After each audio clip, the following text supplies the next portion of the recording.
2, 3, 4, 5, 6 घंटे वापस ही नहीं आया।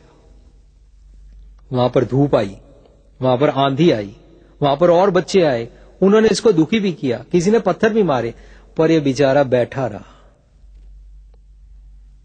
किस कारण? पिता के क्रोध के कारण, उसके क्रोध वाले डिसिप्लिन के कारण बैठा रहा।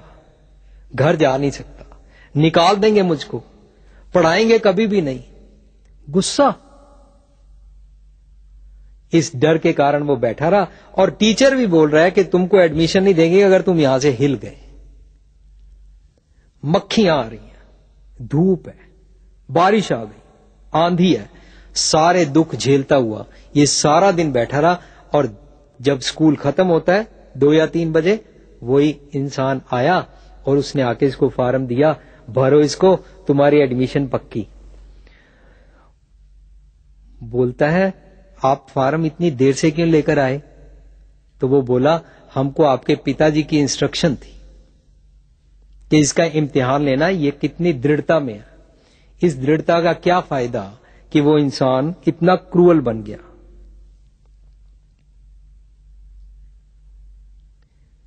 उसके अंदर से ये सख्त किया गया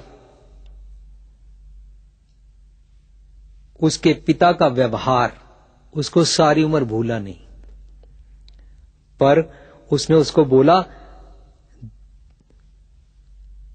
बच्चे यहां पर हमने भेजे थे, मक्खियां यहां पर हमने भेजी थी, जो यहां पर बारिश हुई हमने बनावटी की थी, जो यहां पर आंधी आई हमने बनावटी की थी, सब तुमको चेक करने के लिए कि तुम दृढ़ खड़े रहते हो।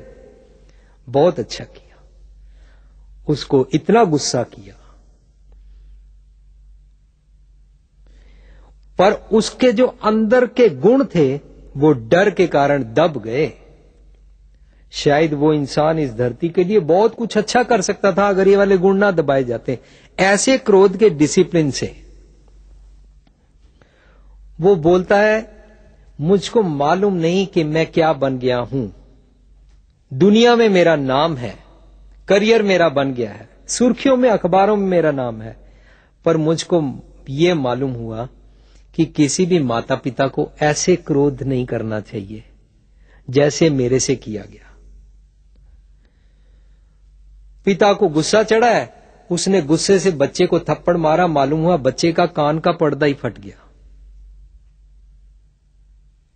पिता को गुस्सा चढ़ा है, उसने गुस्से से टेलीफोन को फेंक कर मारा, टेलीफोन तोड़ दिया, टीवी को तोड़ दिया, घर के बर्तन तोड़ दिए। ये क्या है? ये जो ब्लड प्रेशर सिर पे चढ़ गया है ना, और जो अंदर शोले भड़क रहे हैं ना, ये उसको बाहर निकाला जा रहा है।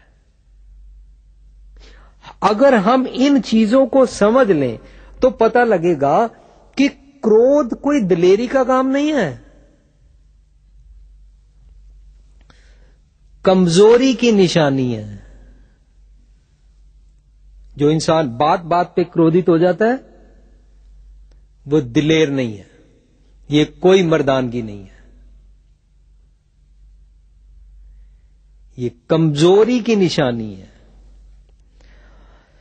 क्रोध के अगर हम सिम्टम्स की बात करें तो क्रोध के बारे में समझते समझते मालूम होता है कि क्रोध के अंदर बदला लेने की बदबू होती है।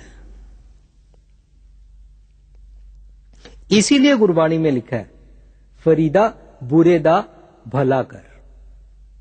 अगर कोई तुझसे बुरा करे ना तो उसका भी भला कर, और अगर कोई इंसान बुरा है लेकिन तेरे साथ बुरा नहीं किया उसका भी भला कर।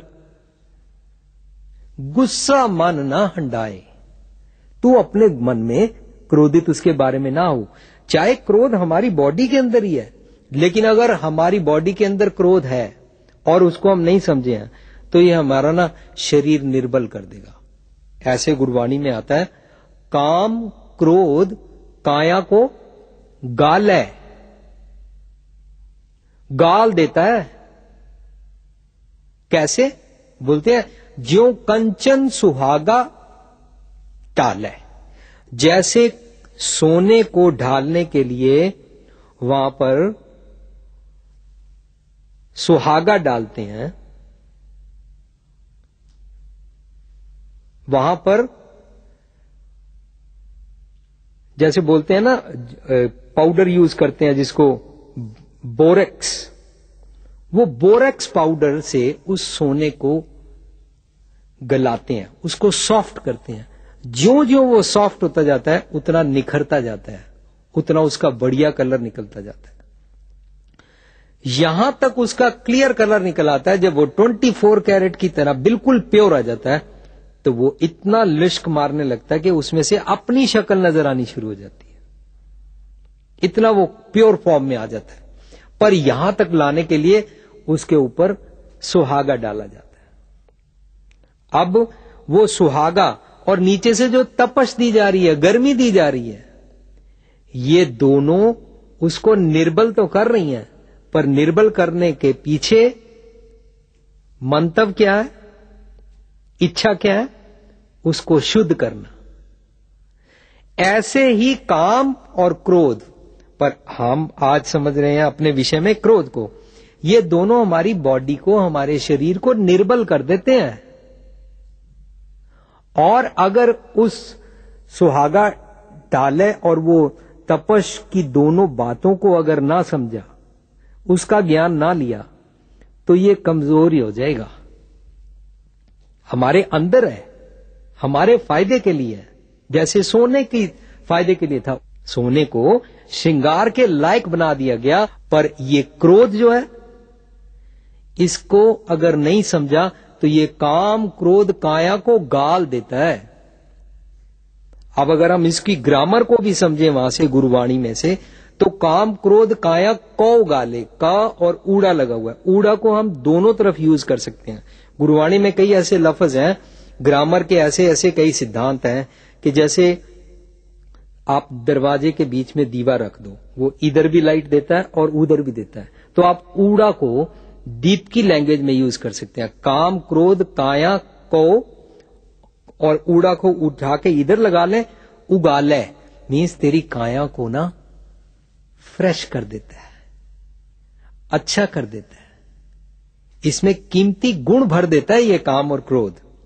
और जिसमें काम क्रोध हो ही ना, वो तो इंपोर्टेंट हो गया ना, वो तो नपुंसक हो गया ना। पर अगर नहीं समझा तो ये तेरे शरीर को गाल देगा, निर्बल कर देगा। तो काम क्रोध दोनों हमारे पास हैं, पर अगर हमारे पास हैं और हम इसको समझे नहीं है, तो बोलते हैं गुरुवाणी में, ओना पास द्वास न पिटिए। पिटिए मीन्स उनके पास ना जाओ, नजदीक भी खड़े होने की जरूरत नहीं है। Don't make any relation with them, don't sit near. किन के पास? ओना पास द्वास ना पिटिए। किन के पास? जिन अंतर क्रोध चंडाल, जिनके अंदर इतना चंडाल रूपी क्रोध है। अब ये क्रोध तो हम समझ रहे हैं कि ये बुरा नहीं है, पर उसका उसने सदुपयोग नहीं किया और दुरुपयोग कर दिया, डरा के रख दिया उसको। नहीं समझा था तो उसके चंडाल रूपी शक्ल में सारा कुछ बाहर आ गया। उना पास द्वास न पीती है, जिन अंतर क्रोध चंडाल। पर है ये हमारे अंदर। काम क्रोध अंतर तन ही रह, दुबदा छोड़ नाम निस्तर है। तो दुबदा छोड़ दे बस। दुबदा छोड़ने का मतलब क्या हो गया कि तू किसी भ्रम में है, किसी ऐसे भ्रम में है, ड्युअलिटी में है कि जिसके पीछे तुझको समझ नहीं आ रही कि मैं क्रोध को कैसे सदुपयोग में लाऊं। ये भ्रम है। और जिसका भ्रम दूर हो जाए, जिसका ये डाउट क्लियर हो जाए, वो इसका सदुपयोग करने लगता है। तो ये है तो हमारे अंदर ही। काम क्रोध अंतर तन ही रहे, हमारे अंदर ही है, पर इसका सदुपयोग नहीं आ रहा। काश हम इसके सदुपयोग को समझें। दुबदा छोड़ नाम निस्तर है। और अगर हम दुबदा छोड़ देंगे, नाम मतलब ज्ञान, सच ले लेंगे, तो हमको इसका सदुपयोग आ जाएगा। हम क्रोध को बुरा नहीं कहेंगे। यही तो हमने समझना है कि क्रोध को बुरा नहीं बोलना है।